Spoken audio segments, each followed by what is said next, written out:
Today we're going to look at life and death, the afterlife, and the affirmation of life. Archaeology shows us that prehistoric humans and even Neanderthals had elaborate burial customs. Objects found for the deceased in the pyramids of ancient Egypt. We see elaborate monuments to the afterlife. For the Greeks, they had a concept of fate with three sisters threading life. Human mortality invites us to a deeper reflection of life, and it brings up the perennial question in philosophy: what is the meaning of life? What are the intrinsic values to life itself, such as happiness, love, altruism, contributions, creativity? Death or mortality, the temporality, is really a condition of human life. This becomes apparent in the philosophy of Martin Heidegger in Being and Time, who really pointed out that human beings deal with death in unauthentic ways, in inauthenticity, because of our fear and avoidance of life. We create many euphemisms. The recent TV series, The Big C, shows us that we don't like to mention certain words, such as cancer or death. Instead, we use words like passed on, he was going home. Images of death in humanities and culture are widespread. We look back in the Middle Ages, the image of the Grim Reaper with a sickle. Halloween, our many costumes, vampires, zombies, skeletons. And in Mexico, Puerto Rico, they celebrate the Dia del Muerto, the Day of the Dead, where family members go to graveyards and celebrate with fiestas and elaborate feasts for the deceased.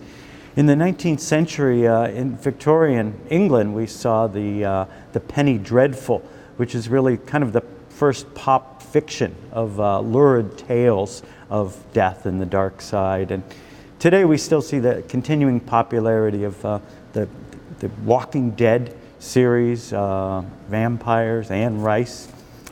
We see death in literature often romanticized. Homer, in his Iliad, we see heroic deaths of self-sacrifice, the death of Socrates in the beautiful artistic illustration of Jacques-Louis David. Historical drama of Shakespeare, we see the inspiring speeches of Henry V, talking to his band of brothers. And in World War I, we see the first kind of disillusionment of this view of death in the trench poetry of Wilfred Owen and Dulce decorum est, the same old lie. Apocalyptic literature and fiction fascinate us, death on a mass scale. This comes from kind of the end of the world in the Abrahamic religious tradition, with death of divine judgment and mass extermination at the end of the world.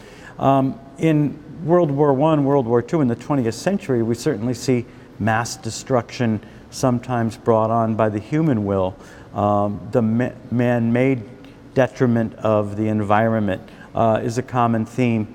A recent 2004 movie, The Day After Tomorrow, we see an ice age which buries New York, as well as many apocalyptic movies on the West Coast and the San Andreas Fault Line. There's always a hope, though, even in these mass destruction movies. There's a hope of salvation in the good of the few, the survivors. We also see in popular TV doctors as heroes in the battle against death and disease. There's a new faith in modern science, extending life. We now have the CDC, Center for Disease Control. And this faith is reflected in our movies, our TV shows, ER, House, medical shows. There's a promise of science in extending human life. Also, we see a belief in death in the afterlife. Socrates saw death as a certain freedom of the spirit from the body. Also, there's an importance of the afterlife in Christianity and Islam, conceptions of heavenly rewards or hellish punishments in the afterlife. We see much of this in the literature of the Middle Ages and Renaissance, in our great works of literature, Dante's Inferno, Milton's Paradise Lost, as well as death cults all the way into the 20th century. A famous one, James Jones, led a mass suicide in 1978 to Guyana. Afterlife in Eastern cultures, we see karma and cycles, endless cycles of life, death, and reincarnation. The Hindu concept of moksha is a release from these cycles. In Buddhism, we have nirvana, which is kind of a relief from the desires of the ego and universal consciousness. Finally, in ahimsa, we see a total affirmation of life of all living things and all creatures. Continuing in the Eastern tradition, in Taoism, we see death as natural, part of the ebb and flow of nature, and the way of the Tao.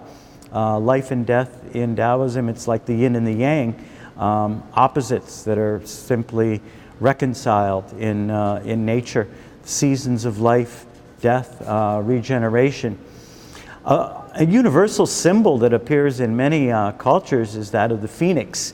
In Egypt and in the Greeks and in Hindu mythology, we see this mythological bird as regenerating after death.